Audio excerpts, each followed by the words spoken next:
आपल्या शहरातील, जिल्ह्यातील आणि राज्यातील ताज्या बातम्या पाहण्यासाठी TV7 न्यूज चॅनल सबस्क्राइब करा आणि बेल आयकॉनवर क्लिक करा।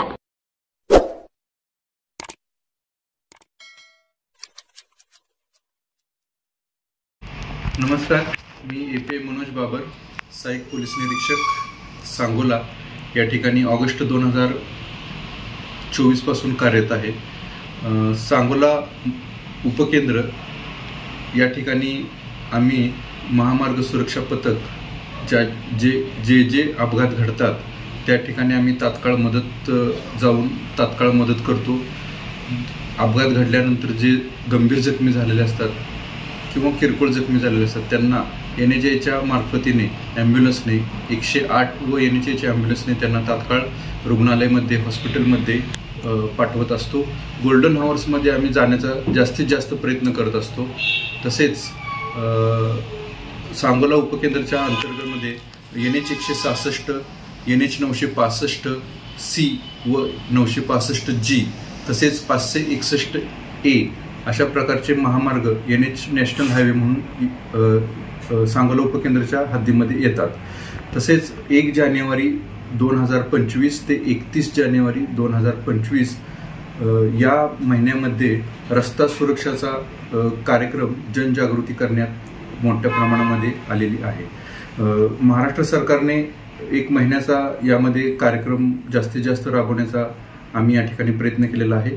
त्या 1 जानेवारी ते 31 जानेवारीपर्यंत आम्ही हेल्थ चेकअपचा कॅम्प घेण्यात आलेला आहे। तसेच आय चेकअपचा कॅम्प घेण्यात आलेला आहे। त्याचप्रमाणे ST डेपोमध्ये जाऊन सांगोला ST डेपोमध्ये जाऊन आम्ही तेथील जे बस चालक आहेत त्यांना प्रबोधन करण्यात आलेलं आहे। त्यांनी जास्तीत जास्त चांगल्या प्रकारे त्यांनी काळजी घेऊन वाहन चालवावे अशा प्रकारचे आम्ही त्यांना जनजागृती करून त्यांचे प्रबोधन करण्यात आलेले आहे। त्याचप्रमाणे आम्ही मार्केट कमिटी तसेच शेतकरी महिला सहकारी वस्त्र निर्माण सूतगिरणी सांगोला या ठिकाणी सुद्धा जाऊन जास्तीत जास्त प्रमाणे जे 2 व्हीलरवरून येतात कामगार वर्ग तर त्यांनी हेल्मेट वापरावे। तसेच जे 4 व्हीलरमधून येतात त्यांनी सीट बेल्ट कंपल्शन वापरावा, जेणेकरून एखादा जर अपघात घडला तर त्यांचा जीव वाचला पाहिजे। या पाठीमागचे आमचे हा उद्देश आहे। तसेच आम्ही शाळा व कॉलेजेस तसेच करिअर अकॅडमीमध्ये जाऊन शाळेतील मुलांना जास्तीत जास्त प्रमाणात त्यांचे प्रबोधन करण्यात आलेले आहेत। त्यांनी घरामध्ये जाऊन आपल्या आई वडिलांना, शेजाऱ्यांना, मित्रमैत्रिणींना जास्तीत जास्त वाहतूक नियमाचे पालन कशा प्रकारे करावे याचे आम्ही प्रबोधन करण्यात आलेले आहे।